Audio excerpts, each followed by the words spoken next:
Hello friends, I'm Asmaul Husna from Economic Education 2029. Let's learn! After we study the pre-classical theory of international trade, today we will review the classical theory, namely the theory of absolute advantage and the theory of comparative advantage. The theory of absolute and comparative advantage in the world of economics will always be closely related to Adam Smith and David Ricardo, especially in the world of international trade.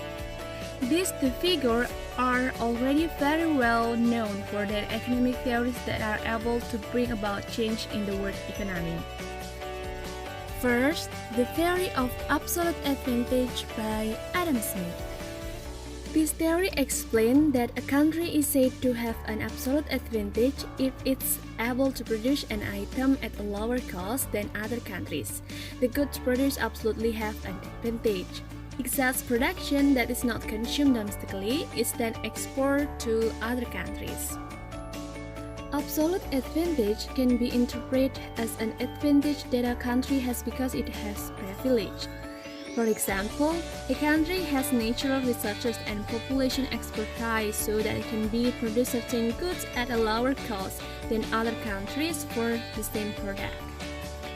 Example, country A produces more food than country B. Country A has an absolute advantage in producing food compared to country B. On the other hand, country B produces more machines than country A. Country B has an absolute advantage in producing machines. International trade occurs when country A exports food and imports machinery from country B. On the other hand, country B exports machinery to country A and imports food from country A. Second, the theory of absolute advantage by David Ricardo. The theory put forward by David Ricardo is a complement and improvement to the theory of absolute advantage.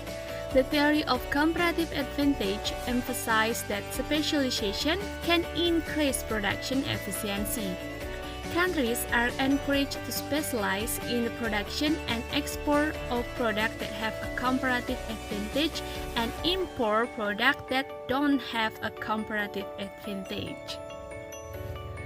The theory of comparative advantage states that trade can still occur and be profitable between two countries even though only one country has an absolute advantage in both types of goods. Exchange will occur and remain profitable if each country has a comparative advantage.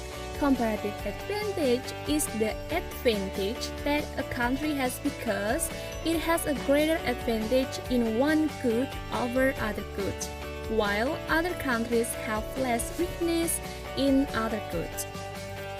Example, country A and country B. Country A has an absolute advantage over two types of product, both machinery and food, because they are produced more efficiently in country A than in country B.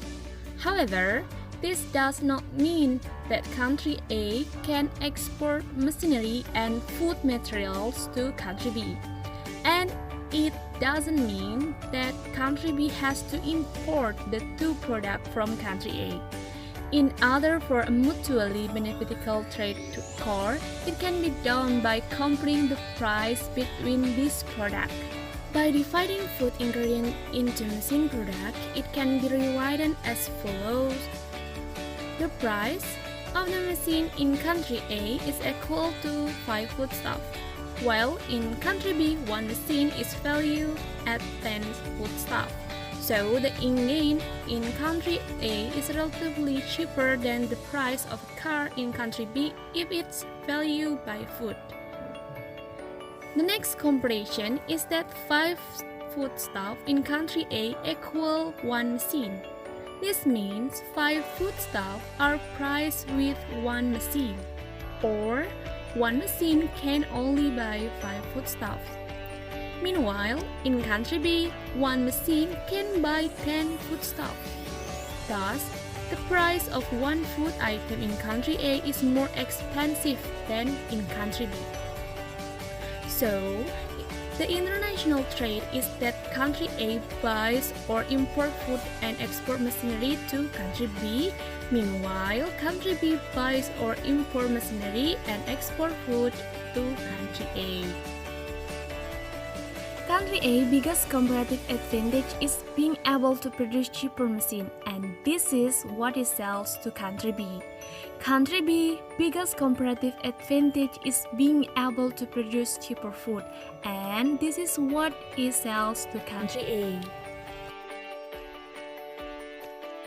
That is the simple concept of the theory comparative and absolute advantage. I hope you can understand it. Thank you. Wassalamualaikum warahmatullahi wabarakatuh.